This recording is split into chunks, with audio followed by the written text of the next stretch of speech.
வணக்கம். சாவித்ரி சமையலுக்கு உங்களை வரவேற்கிறேன். இப்ப அருமையான சுவையில சத்தான சௌச்சௌ பாசிப்பருப்பு சேர்த்து ஒன் பாட் ரெசிபியா கூட்டு தாங்க செய்ய போறோம். இது வித்தியாசமான சுவையில நல்லா இருக்கும். சுலபமா செய்திடலாங்க. இது எல்லா விதமான கலவை சாதத்துக்கும் சைடிஷா வச்சு சாப்பிட ரொம்ப அருமையா இருக்குங்க.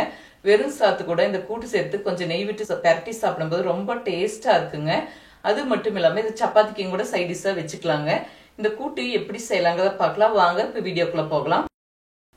மேரக்காய் சௌச்சௌ 600 கிராம் பக்கம் எடுத்துருக்குங்க. இந்த அளவுக்கு பொடியாக நறுக்கியிருக்கேன். ஓரளவு பொடியாக நறுக்கிக்கிட்டா சரியாக இருக்கும். ஒன் பாட் ரெசிபியாக குக்கரில் இந்த கூட்டு செய்யறதுனாலங்க நறுக்குன காயை குக்கரில் சேர்த்துக்கலாம். சுத்தமாக தோல் சீவிட்டு உள்ளே இருக்கிற விதையெல்லாம் நீக்கிட்டு நல்லா கழுவி எடுத்து வச்சுருக்கேங்க. உங்களுக்கு எந்த அளவுக்கு தேவையோ அதுக்கு தகுந்த மாதிரி நீங்கள் கூட்டு செய்துக்கலாம். பாசிப்பருப்பு 150 கிராம் பக்கம் எடுத்துங்க. நல்லா கழுவி வச்சுருக்கேன். கொஞ்சம் கூடுதலாக எடுத்துருக்கேன். பாசிப்பருப்பு கழுவி மட்டும்தாங்க வச்சுருக்கேன், ஊற வைக்கலை. இது கூட ஒரு பெரிய வெங்காயம் பொடியாக நறுக்கி வச்சுருக்கேங்க. இதை சேர்த்துக்கலாம். நீங்கள் விருப்பப்பட்ட சின்ன வெங்காயம் கூட பொடியாக நறுக்கி சேர்த்துக்கலாம். 2 தக்காளி, இது கூட சிறிதளவு கருவேப்பிலை, 2 பச்சை மிளகாய், மிளகாய்த்தூள் அவங்கவுங்க காரத்துக்கு தகுந்தளவு சேர்த்துக்கலாம். 1/2 டீஸ்பூன் மஞ்சள் பொடி, 1 டீஸ்பூன் மிளகாய்த்தூள், 1/2 டீஸ்பூன் பெருங்காயத்தூள், 1 டீஸ்பூன் சீரகம், இது கூட தேவையான அளவுக்கு உப்பு.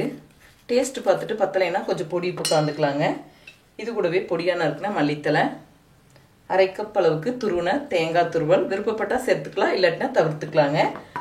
எல்லாத்தையும் ஒன்று சேர நல்லா கலந்துட்டு 3/4 அளவு தண்ணி ஊற்றிக்கிட்டா சரியா இருக்குங்க. எப்பவுமே நம்ம காய் மூழ்கிற அளவுக்கு தண்ணி ஊற்றி வேக வைப்போம். இதில் 3/4 அளவுக்கு தண்ணி ஊற்றி வேக வைக்கும் போது கூட்டுக்கு சரியா இருக்கும்.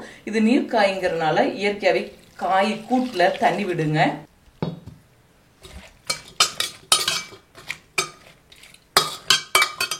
முக்கால் அளவு தண்ணி விட்டுருக்கேங்க. மூழ்கிற அளவு வேண்டாம், இது நீர்க்காய்ங்கிறனால.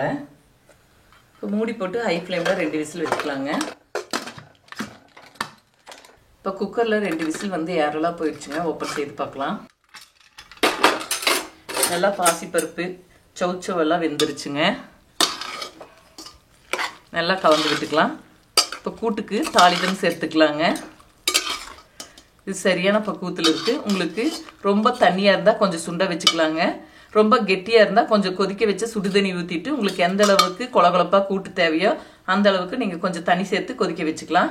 கூட்டுக்கு தேங்காய் எண்ணெய் சேர்த்துக்கிட்டா சரியாக இருக்குங்க. நல்லா டேஸ்ட்டாக மணமாக இருக்கும். விருப்பப்படாதவங்க ஆயில் கடலெண்ணெய் கூட நீங்கள் தாளிதத்துக்கு பயன்படுத்திக்கலாம். நான் இன்னைக்கு தேங்காய் எண்ணெய் எடுத்துருக்கேங்க. இப்போ 1 டேபிள் ஸ்பூன் தேங்காய் எண்ணெய் விட்டுருக்கேன். எண்ணெய் சூடாகட்டும். இப்போ தேங்காய் எண்ணெய் சூடாயிடுச்சுங்க. இது கூட தாளிதத்துக்கு 1/2 டீஸ்பூன் கடுகு பொரியது கூடவே 1/2 டீஸ்பூன் உளுந்தம்பருப்பு, இது கூடவே 1/2 டீஸ்பூன் சீரகம். இப்போ எல்லாம் பொரிஞ்சு வந்துருச்சுங்க. இது கூட சிறிதளவு கருவேப்பிலை. இப்போ தாளிதம் கூட்டு கூட சேர்த்துக்கலாங்க.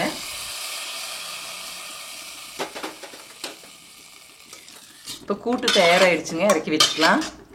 இப்போ அருமையான சுவையில் சத்தான சௌச்சௌ பாசிப்பருப்பு சேர்த்து கூட்டு ஒன் பாட் ரெசிபியா செய்துட்டேங்க. இதே முறையில செய்து பாருங்க.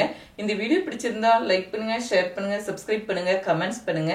அடுத்த வீடியோல சந்திக்கலாம்.